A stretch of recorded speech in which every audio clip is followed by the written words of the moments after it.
দারিদ্রতায় পরিণত হয়েছে। হয়েছে না হয়নি ভাই বলেন তো? আল্লাহ তাআলা নিজেই বলছেন ওয়াকুরিবাত আলাইহিমুদ দিল্লাতু, আল্লাহ তাআলা বলছেন তাদের উপর আপতিত হলো লাঞ্ছনা, ওয়াল মাসকানাতু, এবং তাদের উপর দারিদ্রতা ছেয়ে গেল, ওয়া বাউ বিগাযাবিন মিনাল্লাহ, এবং সর্বোপরি তারা আল্লাহ তাআলার গজবের শিকার হবে। আর এই তিনটা, যেখানে আল্লাহ তাআলা তিনটা জিনিস বললেন, এক নম্বরে বললেন তাদেরকে আল্লাহর পক্ষ থেকে লাঞ্ছিত করা হলো। আচ্ছা, মুসলিম জাতি লাঞ্ছিত হচ্ছে না হয় না? হচ্ছে তো নাকি? আচ্ছা, বিচার কি শুরু হচ্ছে ভাই? হয় না। আপনি জানেন ট্রেনের মধ্যে আব্দুল্লাহ নাম বলে কিছুদিন, মানে ধরেন যে 1 মাসের মধ্যে হাতে লেটার পেয়ে গেছে, ও চাকরি জয়েন করবে, চাকরিতে জয়েন করবে, হাতে লেটার পেয়ে গেছে, বাড়িতে খুশখবরি শোনার জন্য আসছে, বাড়িতে গেটের মধ্যে দেখছে দাঁড়িয়ে আছে বলে আব্দুল্লাহ নামে লাত মেরে তাকে ট্রেন থেকে ফেলে দেওয়া, কোন বিচার নেই। আছে হয়েছে এরকম হাজার প্রমাণ আছে। আল্লাহ তাআলা নিজেই বলছেন যে তাদেরকে আল্লাহ তাআলার পক্ষ থেকে তাদের উপর লাঞ্ছনা, মানে অবতীর্ণ হলো, আপতিত হলো আল্লাহর পক্ষ থেকে লাঞ্ছনা। তারপরে তাদেরকে তারা দারিদ্রতার শিকার হলো।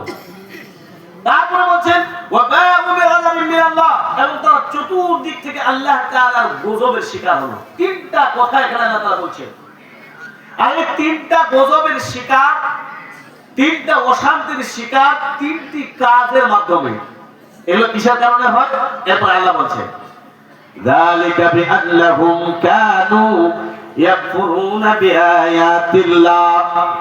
এক নম্বর কারণ আল্লাহ রাব্বুল আলামিন বলেন তারা আল্লাহ রাব্বুল আলামিনের আয়াতকে অস্বীকার করার কারণে আল্লাহর পক্ষ থেকে তাদেরকে লাঞ্ছনা করে দেওয়া হলো। আচ্ছা, এবার আপনাদের কাছে আমার প্রশ্ন হচ্ছে, আমরা কি পবিত্র কোরআনের প্রত্যেকটা আয়াত পুঙ্খানুপুঙ্খভাবে মেনে নিতে পেরেছি? ছোট্ট করে বলবেন, মেনে নিতে পেরেছি ভাই?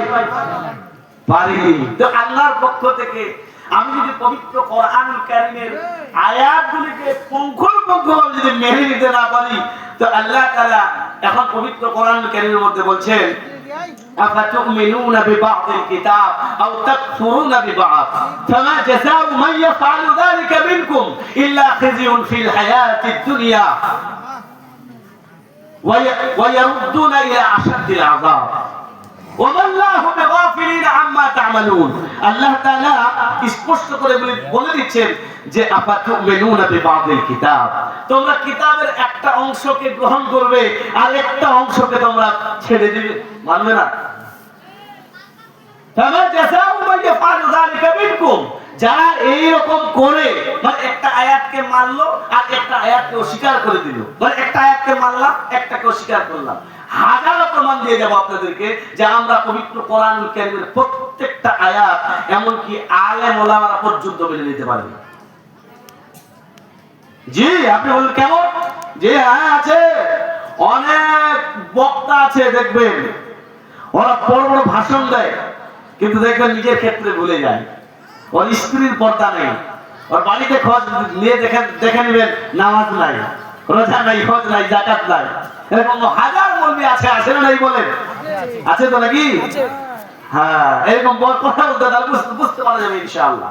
আমার বক্তব্য বুঝতে গেলে আপনাকে হুঁকারি দিতে হবে, কথা বলতে হবে ইনশাআল্লাহ, তাহলে বুঝতে পারবেন ইনশাআল্লাহ। ভাই আমার, যেটা আমি বোঝাচ্ছিলাম, আল্লাহ তাআলা এখানে বলছেন যে এই লাঞ্ছনা এবং আল্লাহর পক্ষ থেকে দারিদ্রতার শিকার এবং সর্বোপরি আল্লাহ তাআলার আযাবের শিকার, এগুলো কিসের কারণে হয়? এক নম্বর কারণ আল্লাহ বলছেন যালিকা বিআন্নাহুম কানু ইয়াকফুরুনা বিআয়াতিল্লাহ, তারা আল্লাহর আয়াতের অস্বীকার করত, পবিত্র কোরআনুল কারীমের আয়াতের অস্বীকার করার কারণে আল্লাহ রাব্বুল আলামিন তাদেরকে আযাব দিত।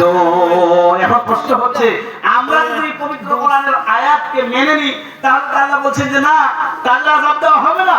কিন্তু যারা পবিত্র কোরআনের আয়াতকে অস্বীকার করে, তাদেরকে তো আল্লাহ তাআলা আযাব দিবেন ভাই।